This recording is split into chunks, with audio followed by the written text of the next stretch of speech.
बिस्मिल्लाहिर्रहमानिर्रहीम अस्सलाम वालेकुम। Welcome back to educate Pakistan. Lecture number 4 जो है आज हम उसमें डिस्कस करेंगे बिहेवियर को और कुछ बेसिक डेफिनेशंस को जो कि इस बिहेवियर के साथ रिलेट करती हैं। तो आज हम बात करने वाले हैं क्रिमिनल बिहेवियर की, एंटी सोशल बिहेवियर की, सोशल बिहेवियर की, डेविएंट बिहेवियर की। तो इन 4 डेफिनेशंस को हम जो है वो इस छोटी सी वीडियो के अंदर अपनी डिस्कस करने जा रहे हैं। सबसे पहले हम ये देख लेते हैं कि बिहेवियर इटसेल्फ खुद क्या होता है। बहुत सारे लोग हैं, मैं बैठी हूँ किसी के साथ, तो कोई बंदा उठ के गया है ना, तो दूसरा बंदा कहेगा कि यार उस लड़की का बिहेवियर कैसा था। आप कहीं पे भी किसी इंस्टीट्यूट में पढ़ रहे हो, आप अपनी क्लास फेलोज़ के साथ डिस्कशन करते हो। वो आज हमारी क्लास के अंदर एक नए टीचर आए थे, तो उनका बिहेवियर जो है ना वो बच्चों के साथ बहुत ज़्यादा सख्त है। वो जो टीचर है ना, उसका बिहेवियर बहुत ज़्यादा नर्म है। तो हम मुख्तलिफ लोगों के बिहेवियर को ऑब्ज़र्व कर रहे होते हैं, लेकिन इटसेल्फ हम ये कहते हैं जो हमें सामने दिख रहा होता है, हम उसके ऊपर उसको जज कर रहे होते हैं। तो बिहेवियर हमारा कोई भी एक ऐसा एक्शन होता है या हमारा कोई ऐसा रिस्पॉन्स है जो कि किसी भी स्टिमुलस के तरफ हो, वो हमारा बिहेवियर कहलाता है। हम किस वे के अंदर एक्सप्रेस कर रहे हैं अपनी फीलिंग्स को, थॉट्स को, इमोशंस को, ये हमारा बिहेवियर है। अच्छा, तो ये साइकोलॉजिकली अगर देखे जाए तो ये दो तरह के होते हैं, एक ओवर्ट होता है और एक कोवर्ट होता है। ओवर्ट बिहेवियर वो होता है जो आपको ज़ाहिरी तौर पर नज़र आ रहा है, और कोवर्ट बिहेवियर वो होता है जो इंटरनली तौर पर एक किसी भी इंडिविजुअल के अंदर जो है वो चल रहा होता है। तो खैर, ये हम जब साइकोलॉजी को पढ़ेंगे तो उसके अंदर हम इसकी डिस्कशन करेंगे। अब हम मूव करते हैं अपने नेक्स्ट जो डेफिनेशन है उसकी तरफ, जो कि है हमारे पास सोशल बिहेवियर। तो सोशल बिहेवियर क्या होता है?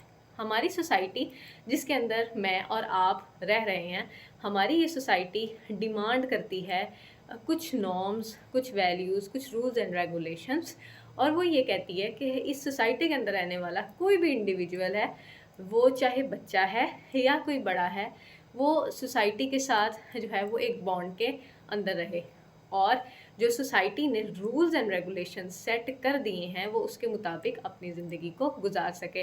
तो सोशल बिहेवियर को अगर डिफ़ाइन करें तो हम ऐसे कह सकते हैं कि हमारा ऐसा एक बिहेवियर, मेरा एक बिहेवियर, आपका एक बिहेवियर, जो कि हमारी सोसाइटी के अंदर हमें रहने के काबिल बनाता है, और हम उस सोसाइटी के बनाए हुए कायदे कवानीन के ऊपर अगर चलते हैं और हमारी सोसाइटी उनको जो है वो कहती है कि हाँ यार ये बंदा अच्छा है, इसको हम अपनी सोसाइटी में रखेंगे तो हमें फ़ायदा है।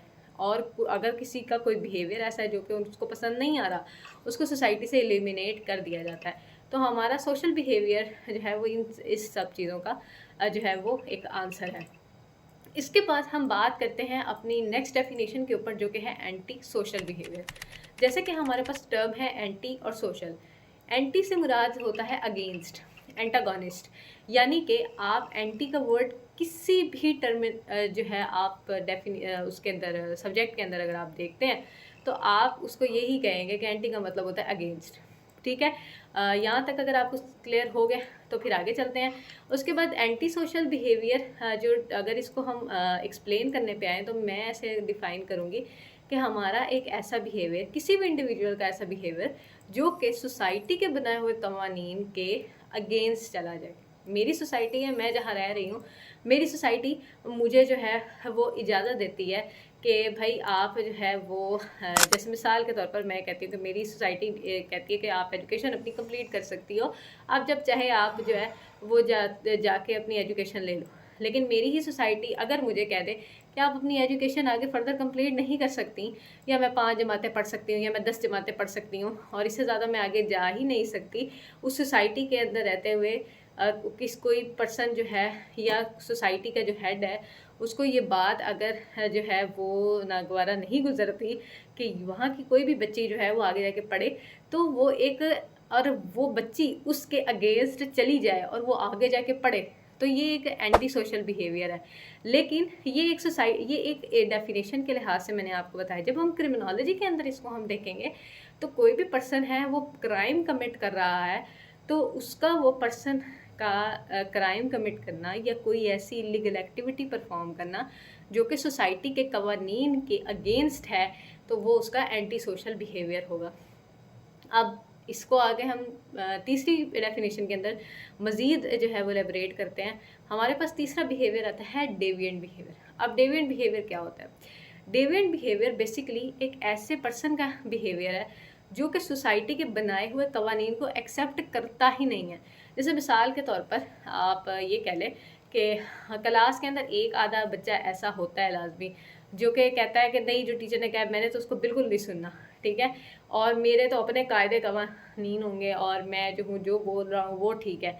तो ऐसे जो बच्चे होते हैं उनका बिहेवियर डेविएंट बिहेवियर होता है। अब एंटी सोशल और डेविएंट बिहेवियर में एक छोटा सा फ़र्क आता है, उसको भी मैं आपको डिफरेंस उसका आपको मैं क्लियर कर दूँ। अगर हम देखें डिफरेंस बिटवीन, आपको क्वेश्चन आ जाए difference between anti social and deviant behaviour, तो आप इसको कैसे लिख सकते हो?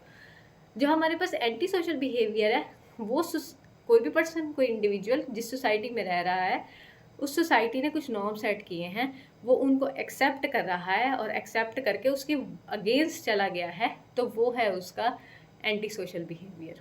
लेकिन अगर कोई पर्सन उसके वो जो जिस सोसाइटी में वो रह रहा है उसके कायदे कवानीन को वो मान ही नहीं रहा, वो सिरे से इनकार कर रहा है, तो वो है उसका डेविएंट बिहेवियर। उम्मीद करती हूँ कि आपको इस तीनों चारों डेफिनेशन जो हैं वो क्लियर हो गई होंगी। हाँ, लास्ट पे अब क्रिमिनोलॉजी के लिहाज से हम देख लें अपने एक बिहेवियर को, क्रिमिनल बिहेवियर को। देखिए कोई भी पर्सन है, क्राइम कमिट कर रहा है, अब उस पर्सन का क्राइम कमिट करना, ठीक है, ये एक सोसाइटी के अगेंस्ट जाना है, वायलेशन कर दी उसने रूल्स की, उसने लॉ के अगेंस्ट चला गया, अब उसका ये बिहेवियर हमारे सामने है। अब वो उसकी वो जो स्टेट है जिसके अंदर रहते हुए उसने क्राइम को कमिट कर लिया है, ठीक है, और वो जो बिहेवियर वो जो at the time of crime scene या at the time of action